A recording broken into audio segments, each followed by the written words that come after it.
David Clark. Thank you, Mr. Speaker. I shall consider my retirement options carefully as I rise to speak. Mr. Speaker, I do rise with some concern about this bill. We, on this side of the House, will support it because of the application, the more practical application of the law and rules around it that it brings. The original law had some gaps in it which became obvious when it was implemented, and this bill goes some way towards addressing them. But we support it, well, I support it with something of a heavy heart because I know at the same time there are a number of things happening which will affect the sinking lid policy that is designed to reduce problem gambling in New Zealand. And just today I have learned that Dunedin's last 2 gambling inspectors to leave town. So those inspectors who look out for many issues in the gambling sector, including the harms of gambling, to pack up their bags and leave town. Is there a casino in Dunedin? There is a casino in Dunedin. There is a casino in Dunedin, and of course the harms of problem gambling cover the pub sector, Class 4 gambling, and of course into casinos where pokies are also found, and that will leave a real gap. And I have fears for the implications for our region, and of course, as my colleague says, there's a regional neglect aspect of that. I just want to address also, in respect of the sinking lid, a point that was made by the previous speaker about the Invercargill Licensing Trust, and she rightly praised some of their good investments. The velodrome is one that I particularly admire and think is a fabulous structure, but I'd also like to note that this government has received comment from the Licensing Trust and concerns about some of the treatment of pokie machines, and has made recommendations which have been ignored. Recommendations that were made to the Department of Internal Affairs which have been ignored by this government.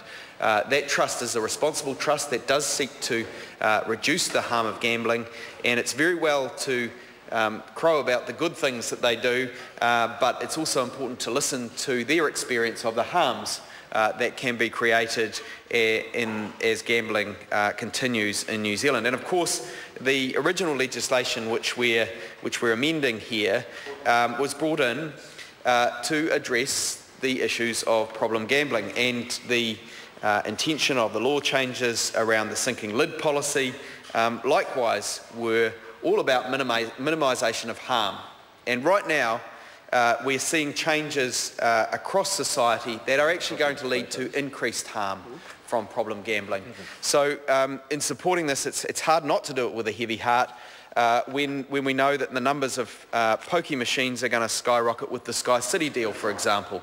We know 230 more pokies are going to be introduced with the Sky City deal, and the Treasury says 8,000 more people will be affected as a consequence of problem gambling. So it's very hard to accept all of the positive messages coming from the other side of the House as they seem to be looking at the benefits without really examining the balanced case about that particular deal. Obviously they've got political egg on their face. The Auditor General called that casino deal neither transparent nor even-handed, and the Treasury expressed some really grave concerns as it was worried that private benefit was going to come from public investment, and that was not a good deal for the taxpayer. So the Treasury and the Auditor General both expressed huge reservations about the Sky City deal. And of course now we're learning that that centre, which was built on the premise of having a 3,500 capacity as a minimum to attract international visitors, is now being downgraded to 3,000 capacity, and likely lower, up to 10% lower, we've been told already. We're being softened up. And the original feasibility study said it needed to be big to attract the international conferences. So what we are now being presented with looks more and more like a white elephant, a taxpayer subsidised competitor to other domestic convention centres like those in Hamilton, Rotorua and Taupo. And this is very worrying because we're not sure that it's the job of government on this side of the House to subsidise domestic competition for one city against another. There is a proper role for government to consider whether there is benefit in attracting offshore business to New Zealand and whether there's an issue of scale to be overcome for a convention centre, but encouraging business to shift from Hamilton or Rotorua or Taupo to Auckland is not the core government business. And subsidising Auckland rather than Queenstown is another point that my colleague makes. I was coming to that too, Mr Parker, because there are other bids that this government has considered in respect of gambling facilities. And the other day in Select Committee we heard of a $10 million bid for a Queenstown casino. I assume it was an extension, Mr Parker, or an original. I will get the member to come.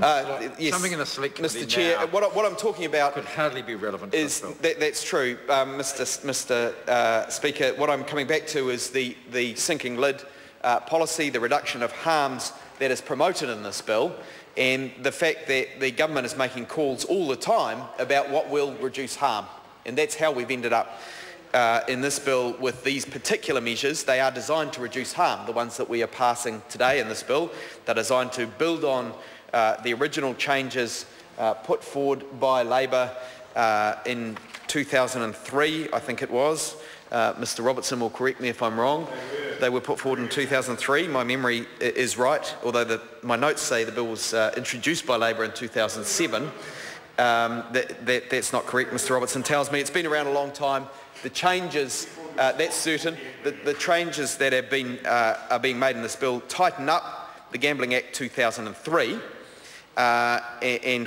and represent a shift in focus towards the minimisation of gambling harm. Sorry, that bill did, and we're tightening it up where it's become clear that there were implementation issues. So these other things that are going on at the same time that appear to expand gambling are what gives me the heavy heart, Mr Speaker. These other measures that the government's undertaking to increase problem gambling in Auckland, where it seems to be making calls to take gambling inspectors out of my home city that I've learnt of today, and thereby running the risk of more problem gambling across the country, where it's considering other bids, but it's unclear what the criterion are. It doesn't seem to be focused on harm minimisation in every aspect of government business. It seems to be doing one thing on one hand, and on another hand it's just introducing more gambling measures at the expense of problem gamblers in Auckland, with seemingly no eye to the harms that will cause as a result of the Sky City deal.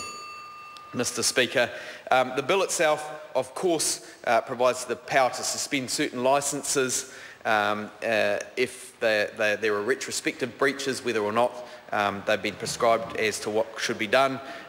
Failures to comply can result in cancellation of licences and so on. So these are sensible and good measures, and we do support them, and we will support them as we vote this bill through its final reading.